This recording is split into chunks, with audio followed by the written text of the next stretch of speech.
Shalom Bapak Ibu yang terkasih dalam Kristus. Kita semua tentu tahu lagu ini ya. Allah mengerti, Allah peduli segala persoalan yang kita hadapi, takkan pernah dibiarkannya ku bergumul sendiri, bab Allah mengerti. Dari lirik lagu ini kita perlu menggarisbawahi satu kata, tak akan pernah ku dibiarkan bergumul sendiri, bab Allah mengerti. Di sini kita mendapati satu kalimat mengenai providensia Allah atau penyertaan Allah. Nah, seringkali kita umat Kristen ini main asal comot ayat aja ya, dimana ayat-ayat kita lihat bagus, lalu kita asal pakai untuk kita jadikan sandaran pengarah hidup, tanpa kita tahu konteks latar belakang ayat itu bicara apa, lalu ada syarat-syarat apa yang harus kita lakukan. Kita main asal pakai aja, wah ini ayat itu gue nih. Tentunya nggak gitu ya Bapak Ibu, karena setiap ayat itu pasti memiliki konteks dan latar belakang yang berlaku. Nah, untuk konteks providensial Allah ini, kita perlu tahu bahwa segala sesuatu yang ayat Allah berikan kepada kita, atau Allah yang berikan kepada kita, itu pasti memiliki maksud dan tujuan untuk keselamatan jiwa dan keselamatan hidup kita di kekekalan nanti. Jadi tidak mungkin rasanya Allah itu memberikan janji-janji atau hal-hal yang bisa membawa kita jatuh ke dalam maut. Jika kita lihat dalam Roma 8 di ayat yang ke-28,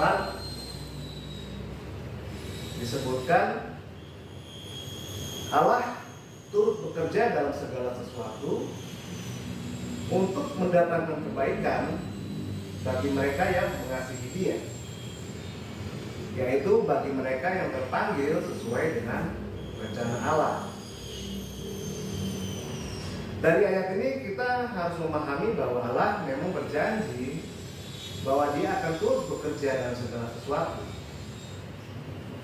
Namun kita perlu lihat kata berikutnya, yaitu untuk mendatangkan kebaikan bagi mereka. Nah, terkait kata kebaikan ini, kita seringkali memiliki standar yang berbeda ya dengan yang Allah miliki. Di mana kebaikan untuk kita itu selalu kita kaitkan dengan standar dunia. Apa yang baik menurut dunia ya? Salah satunya kita harus kaya, kita harus terhormat, kita harus memiliki kedudukan yang tinggi. Ini hal-hal yang baik di mata dunia. Tentu kalau kebaikan di mata Allah tidak mungkin sama standarnya dengan kebaikan di mata dunia. Kebaikan di mata Allah itu adalah hal-hal yang akan membawa kita itu untuk dapat masuk ke kerajaan Allah. Nah, seringkali standar dunia ini kita jadikan standar yang baik di mata Allah. Tentunya ini dua hal yang berbeda Bapak Ibu ya.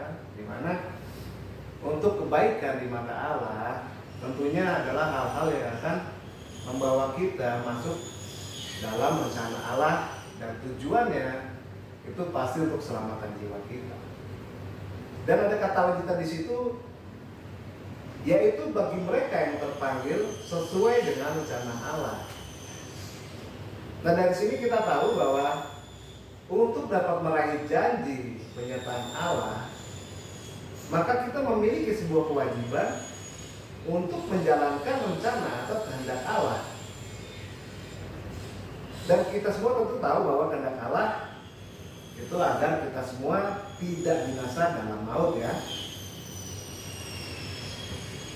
Nah, aplikasinya bagaimana? Apakah jika dengan kekayaan tadi, penghormatan, segala macam, maka bisa menjamin kita untuk hidup dalam kekudusan? Apakah dengan keadaan nyaman ini kita memiliki hasrat untuk mengupayakan kekekalan? Saya yakin ya Bapak Ibu, kalau kita hidup nyaman di dunia ini, kita analogikan gini deh. Kalau kita tinggal di satu daerah, kita memiliki segalanya, rumah kita bagus, lingkungannya nyaman, tetangganya baik. Mungkin nggak kita mempunyai keinginan untuk pindah dari daerah ini?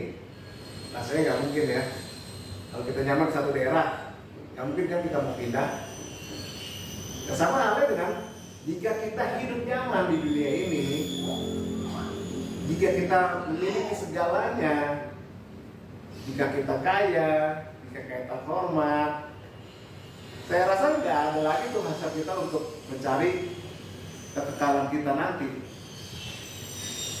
Dimana pada akhirnya prioritas kita itu untuk mengejar hal-hal tadi. Sedangkan Allah menghendaki kita untuk dapat kudus dan kita sempurna untuk kita dapat masuk dalam kerajaan Allah nanti. Nah Bapak Ibu sekalian, jika saat ini kita merasa, kok kayaknya hidupku tertekan banget ya, kok kayaknya aku nggak pernah senang, kok kayak pencobaan selalu datang, kok aku nggak pernah kaya, kok aku miskin terus. Bapak Ibu percaya deh, justru disitulah letak providensi Allah. Disitulah Allah dinyatakan dalam hidupmu. Karena jika kamu dibikin nyaman dengan dunia ini, kamu gak akan lagi mencari Allah. Bapak Ibu yang ada di tempat ini, kalau Bapak Ibu orang-orang kaya di tempat ini, kalau kalian tidak memiliki masalah, mungkin gak kaya di tempat ini saat ini. Saya yakin sebagian kita di tempat ini datang karena sedang dalam percobaan yang berat. Kita datang mencari Tuhan. Nah justru itu tanda yang baik Bapak Ibu, itu bukan hal yang salah. Tuhan terapkan, Tuhan masukkan masalah dalam hidup kita agar kita selalu ingat, ada Tuhan loh di atas segala ini. Jadi Bapak Ibu semua, jika saat ini kita hidup dalam penderitaan, kita memiliki masalah, masing-masing penduduk tempat ini, kita semua mempunyai masalah yang berbeda. Percayalah, semua ini bisa kita lalui. Karena ini janji Allah untuk menyertai kita. Seperti ayat tadi ya, Allah bekerja dalam segala sesuatu untuk mendatangkan kebaikan. Jadi jika ada pergumulan saat ini Bapak Ibu sedang hadapi, percayalah itu adalah proses Tuhan untuk membentuk kita menjadi murni seperti emas. Sama seperti Ayub ya, ingat ya.